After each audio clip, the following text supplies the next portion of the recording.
एक गांव का नाम था करनापुर। उस गांव में एक पुरानी हवेली थी जिसे लोग भूतिया मानते थे। कई वर्षों से यह पुरानी खंडर थी और वहां जाने का साहस कोई नहीं करता था।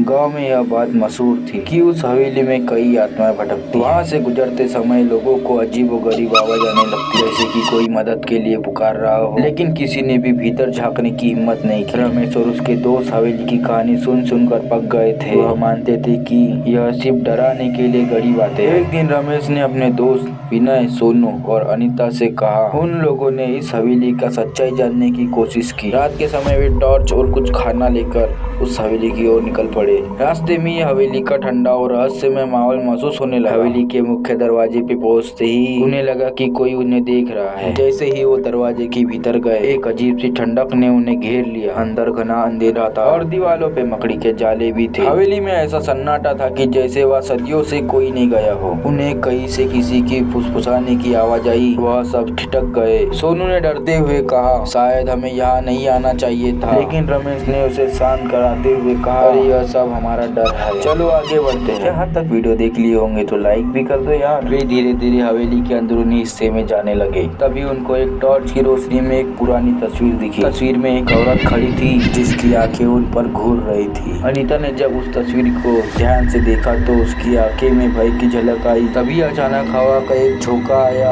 और टॉर्च की रोशनी बंद हो गई। कमरे में घना अंधेरा छा गया और डर के मारे सभी सन्न हो गए। अचानक विनय को लगा किसी ने उसके कंधे पे हाथ रखा है। उसने डरते हुए पीछे देखा तो वहाँ कोई नहीं था। तभी दूसरे कमरे से उन्हें कर्राने की आवाज सुनाई दी।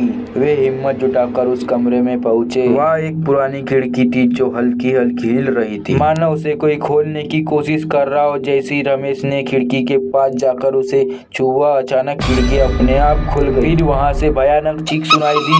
अनीता जोर से चिल्लाई, हमें यहाँ से चलना चाहिए, यह जगह ठीक नहीं है। तभी दरवाजे अपने आप बंद हो गए। अब वे वहाँ फंस चुके थे। सोनू ने दरवाजा खोलने की बहुत कोशिश की, लेकिन वह टस से मस नहीं हुआ। विनय ने अपने फोन से मदद मांगने की कोशिश की, लेकिन वह नेटवर्क नहीं था। हर कोई डर और घबराहट के मारे एक दूसरे की तरफ देखने लगा। तभी कमरे के छत से सफेद साड़ी पहने एक औरत का अक्स झूलता हुआ नजर आया और वह औरत हवा में लटक रही थी। उसकी आंखें लाल लाल चमक रही थी और वह औरत धीरे धीरे उनकी तरफ बढ़ने लगी और उसकी आवाज गूंज रही थी, तुम लोगों ने मेरे घर में घुसने की कोशिश कैसे की? उसकी आवाज सुनते ही वह सब कांप उठे। रमेश ने माफी मांगते हुए कहा, हमें माफ कर दो, हम तो यहाँ सिर्फ जानना चाहते थे कि इस हवेली में क्या चल रहा है। वह औरत हंसते हुए बोली, तुम्हें यह जानना नहीं चाहिए था, तुम मेरे साथ हमेशा के लिए यही रहोगे। जैसे ही उनने यह कहा, हवेली के दीवारों पर खून के लाल निशान उभरने लगे। चारों ने भागने की कोशिश की,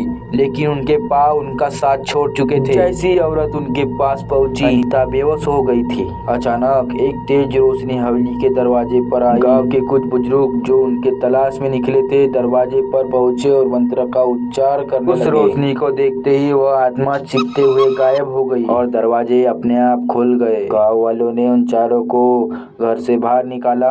उन्होंने सभी से पूछा कि वह क्या हुआ, लेकिन किसी की हिम्मत नहीं कि कुछ कह सके। उस रात के बाद रमेश और उसके दोस्त ने कभी भी उस भूतिया हवेली की ओर देखने की हिम्मत ही नहीं की। आज भी कर्णपुर के लोग उस हवेली से दूर ही रहते हैं, वहां जाने का नाम नहीं लेते। हवेली में अभी आत्मा की मौजूदगी का एहसास होता है, जो अपने अगले शिकार का इंतजार कर रही है। आप सभी को यह स्टोरी पसंद आई होगी तो लाइक, सब्सक्राइब और अपने दोस्तों के साथ शेयर कर देना।